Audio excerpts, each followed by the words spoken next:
Hello दोस्तों, नमस्कार। Only civils group में आपका स्वागत है 1 मार्च 2022 में, यानी 1 मार्च 2022 का न्यूज़ टुडे सेशन है दोस्तों। उसमें आपका बहुत बहुत स्वागत है। ये हम प्रीलिम्स बूस्टर 2022 और 23 के लिए जो सीरीज चला रहे हैं, प्रीलिम्स बूस्टर वाली, उसी का नेक्स्ट, उसी से रेलेवेंट आगे के टॉपिक्स हैं दोस्तों। तो स्टार्ट करते हैं। पहला टॉपिक इसी के रिगार्डिंग में कि government mulls easy credit schemes for FPOs। FPOs is called farmers produce organisation, that is called FPOs। तो गवर्नमेंट इजीली क्रेडिट देना चाह रही है FPOs के लिए दोस्तों। तो अच्छा क्वेश्चन है, जो अच्छा टॉपिक है, इसी के रिगार्डिंग देखते हैं दोस्तों। तो क्या यूनियन एग्रीकल्चर जो मिनिस्टर हैं, उन्होंने गवर्नमेंट से बोला कि भाई गवर्नमेंट को हेल्प करना चाहिए। It may help FPOs, that is called farmers produce organisation, and access easy credit at subsidise interest rate, जो करंटली अवेलेबल है उसके बिहाफ पर उनको जो इंटरेस्ट रेट को सब्सिडाइज करते हुए क्रेडिट देना चाहिए, यानी कि सब्सिडाइज करते हुए इजी क्रेडिट एक्सेस कराना चाहिए FPOs के लिए।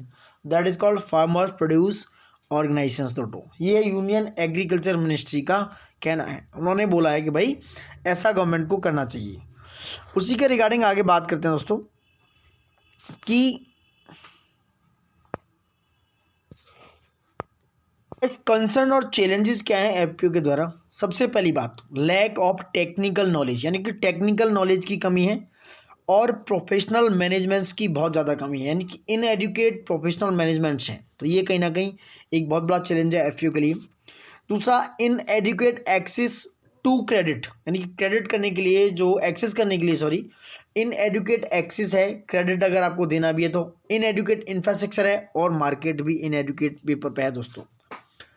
दूसरा, lack of risk mitigation mechanism, यानी कि इसको मिटिगेट करने वाले, कम करने वाले जो मैकेनिज्म है, उनकी भी कहीं ना कहीं कमी देखने को मिलती है दोस्तों। दूसरा है cumbersome registrations and statutory process compliances, ये भी एक बहुत बड़ा चैलेंज है। Lack of skilled human resources, there is a big challenge for FPOs दोस्तों। Social and economic challenges like entrepreneurial culture है, लिटरेसी वगैरह वगैरह है। Competitions with rich middle man and intermediaries, जो एग्रीकल्चर सप्लाई चेन को कहीं ना कहीं इफेक्ट करते हैं, जो इंटरमीडिएट हैं, मिडिल मैन है, ये भी FPOs के लिए एक बहुत बड़ा चैलेंज है। तो these are challenges by FPOs। अब नीड क्यों है FPO की, यहाँ पे हम बात करेंगे अभी। नीड इसलिए पड़ी दोस्तों, इकोनॉमीज में स्केल करने की, स्केलिंग करने की। दूसरा, कैपेसिटी बिल्डिंग और उसकी जो सर्विसेज हैं उनको एक्सप्लोर एक्सटेंशन करने की। Better market linkage and information की। दूसरा, better income through value addition aggregation, यानी कि वैल्यू सप्लाई चेन के थ्रू उनको बेटर इनकम आउटपुट मिल सके, इसके लिए FPOs की जरूरत पड़ी। Better access to credit facility के लिए भी, और जो रिस्क है उनको इम्प्रूव किया जा सके, यानी कि उनको मिटिगेट किया सके। रिस्क इम्प्रूव करना, यानी कि रिस्क को इम्प्रूव नहीं करना, यानी मिटिगेट करना, इम्प्रूव करना, जो भी बार्गेनिंग पावर है या जो सोशल कैपिटल है उसको बिल्ड करना, ये नीड पड़ी दोस्तों FPOs की। और फूड एंड न्यूट्रिशनल सिक्योरिटी के लिए भी FPOs की नीड देखी गई। तो there is a positive concerns about the FPOs and there is challenges, I told about that. Now next talking about initiative to promote FPOs, कि गवर्नमेंट के द्वारा क्या क्या इनिशिएटिव चलाए जा रहे हैं जिससे गवर्नमेंट उसको प्रमोट कर रही है। पहली बात, नाबार्ड ने 16,000 FPOs को क्लोज, उन्होंने कहा कि भाई created close to 16,000 FPOs since 2011। NABARD ने बोला कि वो करीब 16,000 FPOs 2010 से 11 से लेके अब तक खोल चुकी है। 2020 में एक formation and promotion of FPOs को लॉन्च किया गया था, 2027 से 28 तक के लिए बोला गया, यानी ये जो स्कीम है 7 से 8 साल के लिए है। 2020 में formation and promotion of FPOs को लाया गया, और इससे बोला कि भाई कम से कम इसके अंडर में 10,000 न्यू FPOs खोले जाएंगे दोस्तों। अब हम इतनी सारी FPOs की बात कर रहे हैं, उसके रिगार्डिंग हम बात करते हैं कि FPOs एक्चुअल में है क्या दोस्तों। ये एक प्रोड्यूसर ऑर्गेनाइजेशन है, लाइक फार्मर्स की एक यूनियन होती है, कोऑपरेटिव सोसाइटीज़ वगैरह होती हैं, इस तरीके से ये एक प्रोड्यूसर ऑर्गेनाइजेशंस हैं जहाँ पर मेंबर्स फार्मर्स होते हैं, and they are incorporated and registered either under part 9A of company act 2013 and cooperative societies act to provide collective strength to farmers, got it. तो जो एफपीओज हैं, कहीं ना कहीं मेंस में कई बार क्वेश्चन आता है, तो FPOs type of producer organisation and where members are farmers and incorporated registered either under part 9A of Companies Act 2013 or under Cooperative Societies Act, they provide collective strength to farmers। दोस्तों यानी एक तरीके से एक group है जहाँ पे बहुत सारे फार्मर्स मिले हुए हैं और वो एक दूसरे को मजबूती प्रदान करते हैं दोस्तों, ठीक है। क्या क्या सजेशंस हैं इन्होंने, रिस्ट्रिक्शन क्या कि restriction of members to a geographic spread of 20 kilometre area, यानी 20 किलोमीटर एरिया से बाहर नहीं होना चाहिए, रिस्ट्रिक्शन है। दूसरा training capacity building, development of professional manpower. तीसरा कॉम्प्रहेंसिव अर्ली स्टेज फंडिंग। चौथा improve market linkage. These are suggestions by government for APOs. तो this is all about the APOs की farmer produce organise is very very important crucial topic है दोस्तों, तो कहीं ना कहीं ये पूछा जाता है, तो प्लीज़ इसको रिलाई करके जरूर जाइएगा। नेक्स्ट बात करते हैं fall out of western section on Russia. जो वेस्टर्न के सेक्शन है, western that is called USA और उसके जितने भी एलाइज हैं उनके सेक्शंस हैं, क्या क्या सेंक्शंस हैं रसिया पर। यानी अगर देखा जाए रसिया यूक्रेन क्राइसिस के चलते हुए western countries including USA, European Union and United Kingdom impose various sections on Russia. बहुत सारे सेंक्शंस इन्होंने लगा दिए रसिया पर। तो क्या क्या है इनका इम्पैक्ट, क्या पड़ने वाला है रसिया पर, ये देखो इम्पैक्ट ऑफ दिस सैंक्शंस। क्या सैंक्शंस का क्या फर्क पड़ने वाला है, देखो बैंक रन्स, जो स्विफ्ट मैंने बताया था पिछले वीडियो में कि स्विफ्ट से रसिया को बैन कर दिया गया है। जो स्विफ्ट है वो ग्लोबली बैंकों का कोऑर्डिनेशन देखता है, बैंकों का मैनेजमेंट देखता है, उसको रसिया को बाहर कर दिया। तो bank runs as Russian line up to banks to try to get their rouble deposits and convert it into the safer dollar. तो ये कहीं ना कहीं बैंक से दूर कर दिया गया है। आप समझ रहे होंगे कि मैं क्या कहना चाह रहा हूँ। तो ऑन रसिया पर ये बहुत सारी चीज़ें इम्पैक्टफुल होने वाली हैं रसिया पर, ठीक है, जिससे कहीं ना कहीं रसिया का रूबल जो है गिरता हुआ नजर आ रहा है। इंडिया पर क्या क्या है, India is not a member of NATO and not a member of European Union, so sanctions announce are not binding on it. तो वो सैंक्शन इंडिया पर बाइंडिंग नहीं है, क्योंकि ना तो नाटो का मेंबर है इंडिया और ना ही यूरोपियन कंट्रीज का मेंबर है इंडिया। सो इतना इम्पैक्ट नहीं पड़ने वाला है, ना ही इंडिया पर वो बाइंडिंग है। इसके बाद देखा जाए कि इंडिया का जो पोटास फर्टिलाइजर रिक्वायरमेंट है is totally made by imports from Belarus and Russia. तो जो पोटास की खपत करते हैं वो ज़्यादातर अगर देखा जाए तो वो ओवरऑल देखा जाए तो बेलारूस और रसिया से ही हम इंपोर्ट करते हैं। तो this might get disrupted due to supply chain distortion, क्योंकि ये जो रसिया और यूक्रेन के क्राइसिस से ये सप्लाई चेन जैसे भी डिसरप्शन होगा, तो कहीं ना कहीं उस सप्लाई चेन के डिस्टॉर्शन की वजह से ये हमें कहीं ना कहीं डिसरप्टेड कर सकता है, इंडिया को डिसरप्टेड कर सकता है। और वर्ल्ड पर क्या फ़र्क पड़ने वाला है देखते हैं। देखो सब 90% तो वर्ल्ड सप्लाई ऑफ नियॉन, वो सिर्फ जो 90% सप्लाई है वो नियॉन बेस पर है। And use of chip lithography comes from Russia and Ukraine, ये रसिया और यूक्रेन से आता है। तो Russia and Ukraine get together 30% of the global supply chain of titanium use in aerospace and armament industrial. देखो बहुत अच्छा एराइजल इक्वेशन है कि भाई 30% जो रसिया और यूक्रेन से आता है टाइटेनियम, एरोस्पेस यानी कि जो एयर स्पेस बनाए जाते हैं, और जो भी आर्मामेंट बनाए जाते हैं यानी कि जो भी हथियार बनाए जाते हैं इंडस्ट्री में, वो 30% की सप्लाई टाइटेनियम की, ये बहुत ही मजबूत और स्ट्रॉन्ग और बहुत ही लाइट मेटल होती है, वो रसिया और यूक्रेन करते हैं दोस्तों। तो कहीं ना कहीं वर्ल्ड इम्पैक्ट होने वाला है इन सब चीज़ों को देखते हुए।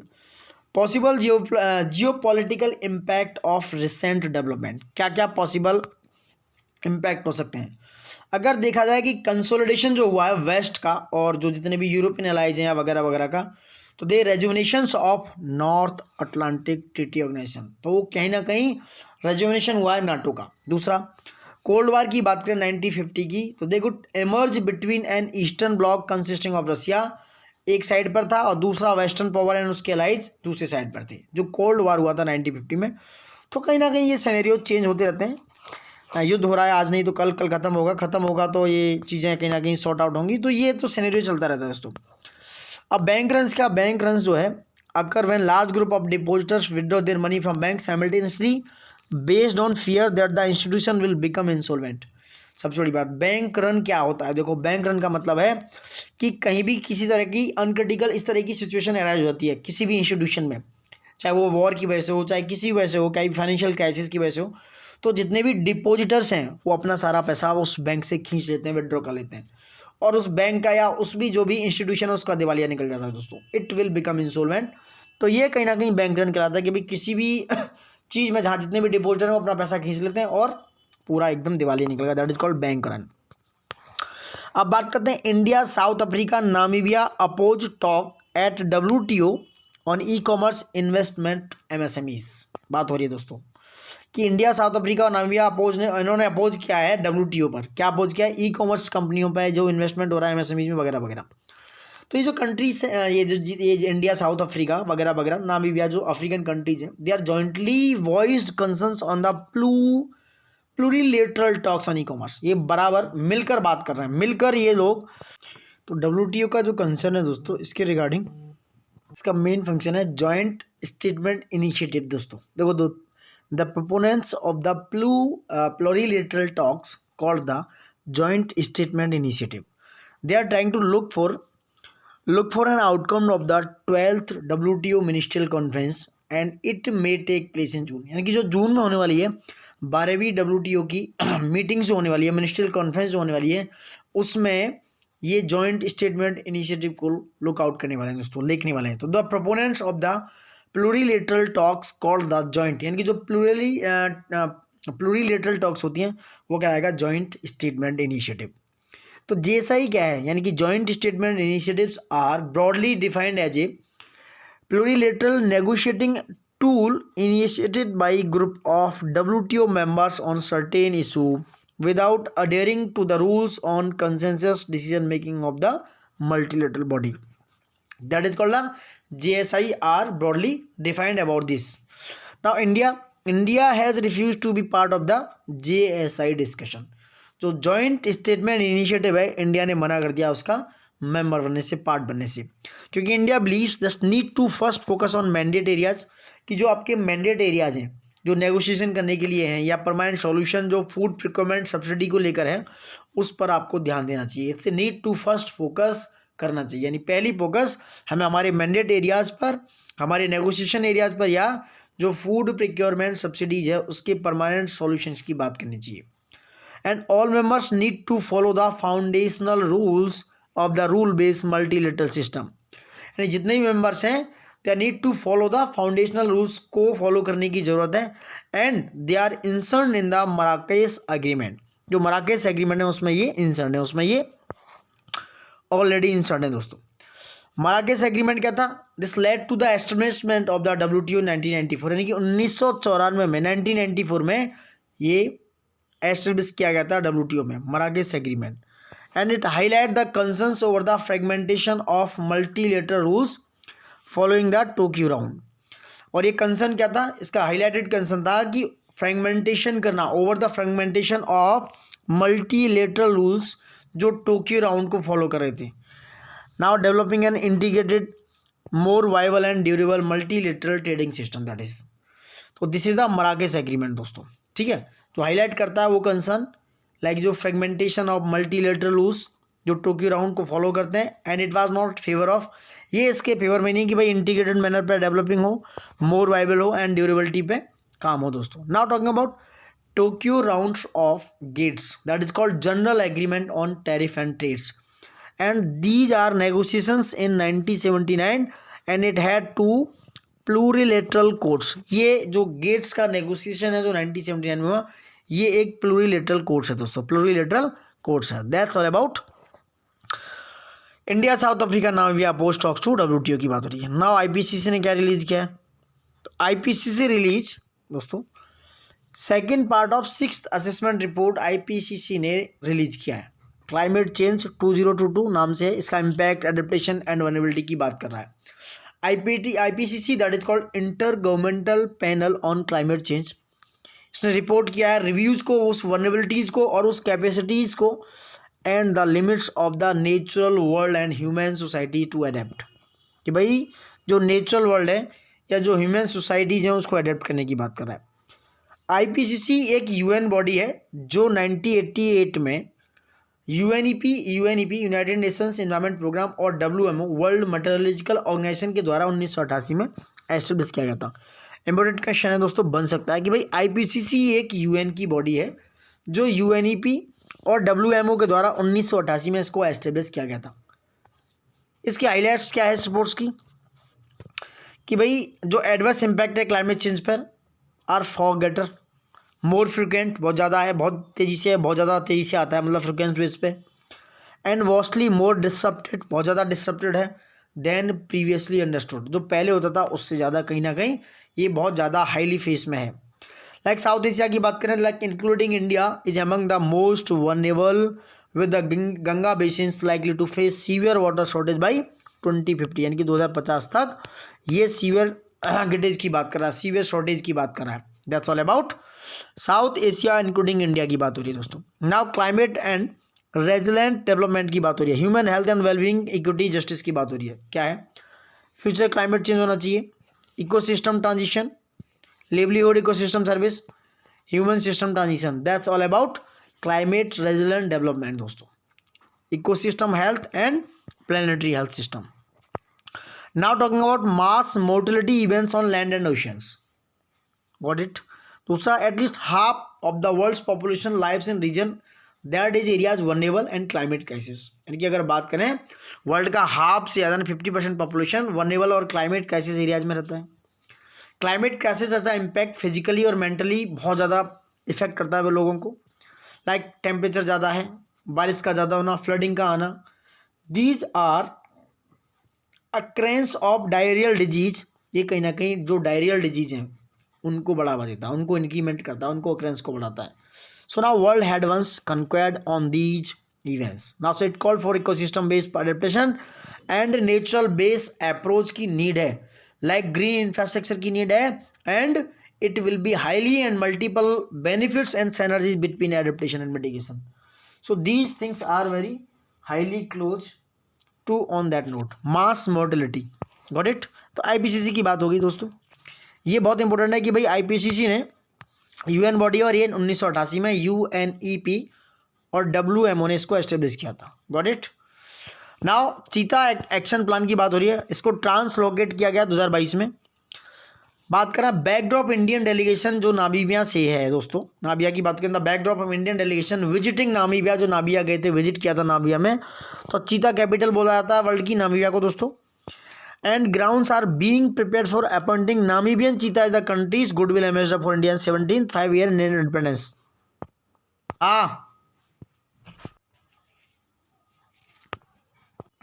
An action plan for introductions of cheetah in India was launched to introduce 50 cheetahs over 5 years, जो 50 चीताओं को दोस्तों 5 ईयर में या इंट्रोड्यूस किया गया था एक एक्शन प्लान के थ्रू। जो एक्शन प्लान है introduction of चीताज in India, what it. अब चीता रिलोकेशन समझो, री इंट्रोडक्शन समझो। जो अफ्रीकन चीता है दोस्तों, ये बहुत इंपॉर्टेंट है, IUCN का स्टेटस, IUCN की जो स्टेटस लिस्ट है उसमें वनरेबल कैटेगरी में है, and is being considered for reintroduction as Asiatic cheetah, और इसको कंसिडर किया गया है एशियाटिक चीता। और एशियाटिक चीता दोस्तों वो क्रिटिकली इंडेंजर्ड कैटेगरी में है, ठीक है। तो एशियाटिक चीता क्या है, ये क्रिटिकली इंडेंजर्ड कैटेगरी में है, और जो अफ्रीकन चीता है वो वनरेबल कैटेगरी में। They are low in numbers, जो एशियाटिक चीता है वो नंबर्स में कम है, which is known to occur only in Iran now, जो अभी क्या है सिर्फ ईरान में पाया जाता है दोस्तों। कहाँ पाया जाता है, ईरान में पाया जाता है, गॉट इट। अब नाउ नेक्स्ट बात करते हैं, cheetah is a keystone species of dry forest, scrub forest and savanna. Cheetah एक की स्टोन स्पीसीज है जो ड्राई फॉरेस्ट और स्क्रब फॉरेस्ट या सवाना में पाई जाती है, और 1952 में चीता को दोस्तों एक्सटिंक्ट डिक्लेयर किया गया था ड्यू टू ओवर हंटिंग की वजह से और लॉस ऑफ हैबिटेट। उसका जो लॉस ऑफ हैबिटेट हो रहा था उसकी वजह से और ओवर हंटिंग की वजह से चीता को एक्सटिंक्ट घोषित किया गया 1952 में। और ये सबसे तेज़ी से मतलब वर्ल्ड का फास्टेस्ट लैंड मैमल है दोस्तों, कौन, चीता की बात हो रही है। और इसको साइट्स की लिस्ट में अपेंडिक्स फर्स्ट में रखा गया, यानी कि part of appendix first of the convention on international trade in endangered species of wild fauna and flora. Site की लिस्ट में चीता को अपेंडिक्स फर्स्ट में रखा गया दोस्तों। तो बहुत सारी बातें हो गई, आप देख सकते हो। तो कहीं ना कहीं इसके आगे गूगल भी करके चीज़ें देखनी चाहिए आपको दोस्तों। अब बात करते हैं कुछ और न्यूज़ है। PM गति Shakti national master plan for multi modal connectivity दोस्तों क्या है, देखो PM ने एड्रेस किया पोस्ट बजट, यानी कि बजट से बाद में एक वेबिनार, पोस्ट बजट वेबिनार था और किसका विजन दिखाया गया, गति शक्ति का। विजन ऑफ गति शक्ति पर एक पोस्ट वेबिनार पीएम ने एड्रेस किया, कि मोदी साहब ने एड्रेस किया। ये एक इसेंशियली डिजिटल प्लेटफॉर्म है and it's bring to 16 ministries including railway and roadways together. तो ये कहीं ना कहीं दोस्तों एक डिजिटल प्लेटफॉर्म है और ये 16 मिनिस्ट्रीज को, रेलवे और रोडवे को जोड़कर साथ में लेके आएगा। And it's a integrated planning and coordinating implementation of infrastructure connectivity projects. तो कहीं ना कहीं दोस्तों एक इंटीग्रेटेड प्लानिंग मैनर में, इंटीग्रेटेड मैनर्स पर कोऑर्डिनेट करते हुए ये कनेक्टिविटी करेगा प्रोजेक्ट्स की, implementation of infrastructure connectivity projects की। Now it will incorporate infrastructure schemes of various ministries. तो इट विल, ये इनकॉर्पोरेट करेगा इंफ्रास्ट्रक्चर स्कीम्स में बहुत सारी वेरियस मिनिस्ट्रीज में, like state government, like Bharatmala, Sagarmala, inland waterway and dry land ports, उड़ान etcetera etcetera. और ये 6 पिलर्स पर, 6 पिलर पर बेस्ड है दोस्तों। Number 1 comprehensive, prioritization, optimization and synchronization, analytical दोस्तों। तो 6 पिलर्स पर ये PM Gati Shakti national master plan and multi modal connectivities base है दोस्तों। याद रखना है 16 मिनिस्ट्री जो रेलवे और रोडवे के साथ जोड़कर 16 मिनिस्ट्रीज के साथ एक इंटीग्रेटेड प्लानिंग अप्रोच है दोस्तों। ठीक है, नाउ बात करते हैं इंटरनेशनल एटॉमिक एनर्जी एजेंसी की। बहुत जरूरी है, इस बार आ सकता है क्वेश्चन, याद रखना, प्रीलिम्स में पूछा जा सकता है। इंटरनेशनल एटॉमिक एनर्जी एजेंसी पे दोस्तों बात कर रहे हैं।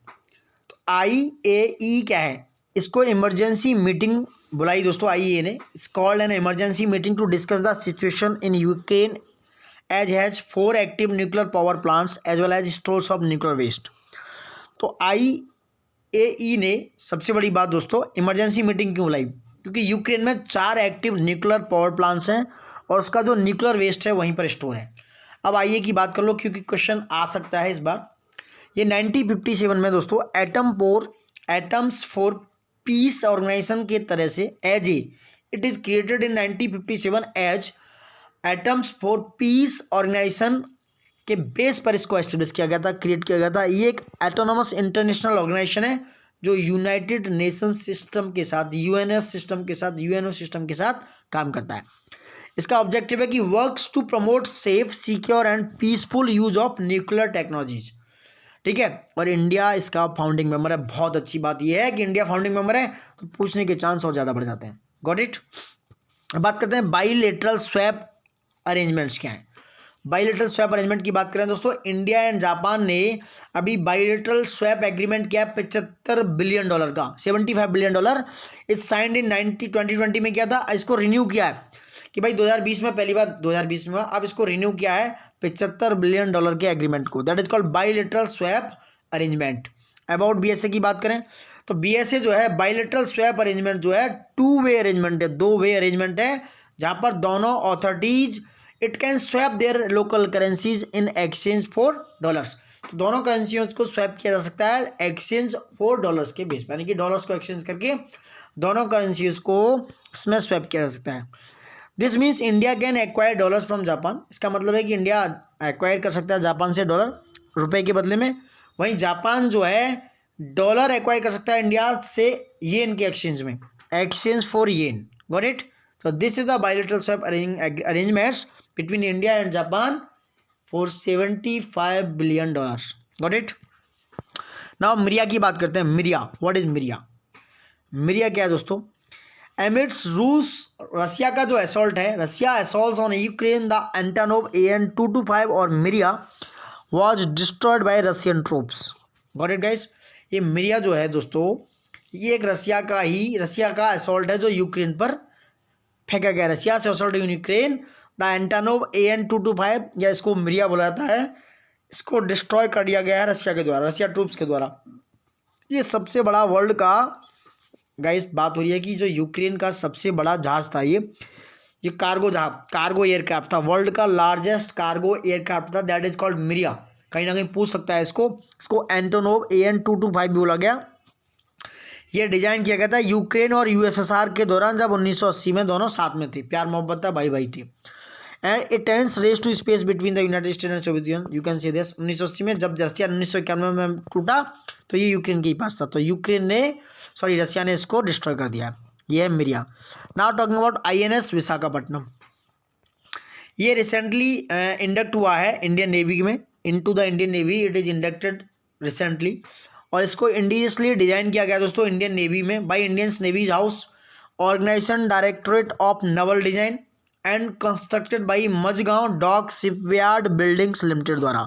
यानी कि जो मुंबई का Mazagon Dock Ship Builders Limited Mumbai है उसके द्वारा इसको डिजाइन किया गया इंडियन नेवी के लिए दोस्तों इंडिजियसली। ये एक सोफिस्टिकेटेड पैक सिस्टम है, state of the art weapon है। सेंसर के साथ इसमें सरफेस टू सरफेस मिसाइल चलाने की क्षमता, सरफेस टू एयर मिसाइल चलाने की क्षमता, and it is fitted with a modern surveillance radar. और इसमें मॉडर्न सर्विलांस जितने भी रडार हैं वो उसमें फिटेड हैं दोस्तों, ठीक है। It is equip to fight under nuclear biological and chemical NBC warfare conditions में भी ये इक्विप्ड हो सकता है, इसको लागू किया जा सकता है, इसको इक्विप किया जा सकता है, इसको चलाया जा सकता है। Got it. तो it is the name after the historic city of Andhra Pradesh on the east coast that is called Visakhapatnam, the city of destiny. Got it. Question यहाँ से आएगा कि भाई द सिटी ऑफ डेस्टिनी कौन है, तो Visakhapatnam is the city of destiny. Now IMPO की बात करें, international monsoon project office launch किया गया दोस्तों।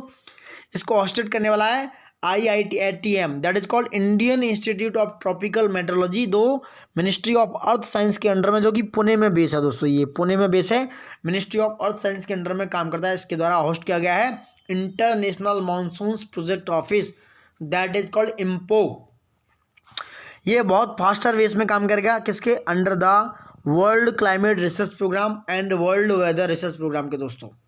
Both these international research program are coordinated by World Meteorological Organizations। ये प्रोग्राम जो हैं WMO के द्वारा कोऑर्डिनेट किए गए हैं और रिसर्च प्रोग्राम को चलाया गया है। और setting up the MPO would expand integrated scientific approach to solve the seasonal variability of monsoons and enhancing the prediction वगैरह मानसून के बारे में, साइक्लोन के बारे में, और कहीं ना कहीं जो मानसून रिसर्च है RNDS को मजबूत करेगा दोस्तों। Got it, got it. Periyar tiger reserve की बात करें, नेक्स्ट है पेरियार टाइगर रिजर्व, इस इम्पोर्टेंट। ये बहुत ही ज़्यादा मच टाउटेड एयर स्ट्रिप है केरला में, केरला का इडुक्की डिस्ट्रिक्ट है वहाँ पर है। एंड इस लाइक बहुत ज़्यादा अफेक्टेड है दोस्तों, wild life and ecology of Periyar tiger reserve बहुत ही ज़्यादा इफेक्टिव है। आप PTR की बात कर लो यार कि पेरियार टाइगर रिजर्व क्या है। ये कार्डामम हिल्स एंड पांडालम हिल्स पर दोस्तों सिचुएटेड है, जो साउदर्न वेस्टर्न घाट पर, साउदर्न वेस्टर्न घाट के पांडालाम और कार्डामम हिल्स पर ये सिचुएटेड है। इसमें मुलियार, पेरियार, अम्बा एंड अजूता रिवर इससे निकलती हैं। हाईएस्ट पीक इसकी कोट्टमाला है, जो कि 2016 मीटर है दोस्तों, ठीक है। अब बात करते हैं what's on the moon challenge phase 2, ठीक है।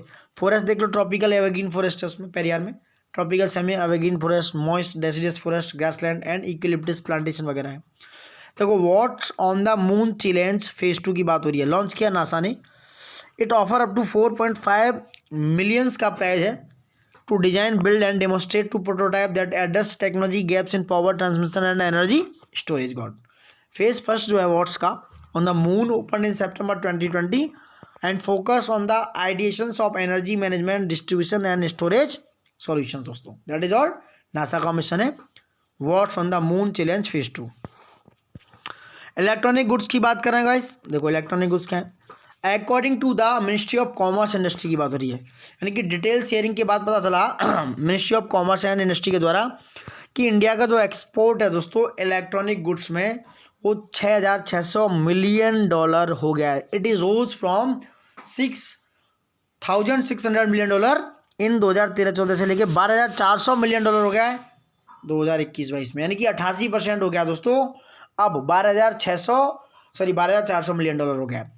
क्या क्या स्टेप्स लिए, नेशनल पॉलिसी ऑन इलेक्ट्रॉनिक्स 2019 को लेके आए हैं ये लोग, बहुत अच्छी बात। PLI that is called production link incentive schemes, जो लार्ज स्केल इलेक्ट्रॉनिक मैन्युफैक्चरिंग की बात कर रहे हैं। Scheme for promotion of manufacturing of electronic component and semiconductor की बात कर रहे हैं। Modified electronic manufacturing cluster schemes that is called EMC 2.0 की बात हो रही है। PLI that is called production linked incentive scheme for IT hardware की बात हो रही है। तो इन सबको स्कीम्स को जो स्टेप्स लिए हैं गवर्नमेंट के द्वारा, इसकी वजह से इलेक्ट्रॉनिक गुड्स का जो 2013-14 में जो $6,600 मिलियन था, वो $12,400 मिलियन हो गया 2021-22 में। That's a big thing. अब बात करते हैं मोरारजी रणछोड़जी देसाई की बात हो रही है दोस्तों। ये पहले जो नॉन कांग्रेस प्राइम मिनिस्टर थे, जिसे मोरारजी देसाई बोला जाता है, पहले नॉन कांग्रेस प्राइम मिनिस्टर थे Morarji Desai, social worker, institution builder and great reformer रहे दोस्तों। और प्री इंडिपेंडेंस की बात करें तो 1930 में इन्होंने CDM that is called civil disobedient movement में बात पार्टिसिपेट किया। बहुत सारी चीज़ें देख सकते हो आप। समर्थ रामदास को भी देख सकते हो, ये जो है ये 1608 के समर्थ है, महाराष्ट्र के, सॉरी 1608 AD के जो है संत हैं, महाराष्ट्र के संत हैं दोस्तों समर्थ रामदास। ऑल अबाउट पढ़ सकते हो सारे कुछ। तो ये सारी न्यूज़ थी दोस्तों 1 मार्च 2022 का। बहुत लंबा सेशन ना हो इसलिए हम यहीं तक आपको विराम देते हैं। और इससे पहले एक निवेदन है, प्लीज़ ज़्यादा से ज़्यादा लाइक शेयर, ज़्यादा से ज़्यादा वीडियो को सब्सक्राइब करिए, नहीं वीडियो को ज़्यादा से ज़्यादा शेयर कीजिए और बेल आइकन पर क्लिक करके वीडियो को आप सब्सक्राइब कर सकते हैं दोस्तों। और प्लीज़ हमें बताइए कमेंट करके कि हमारा वीडियो कैसे लगा। Thank you for watching it and love you all.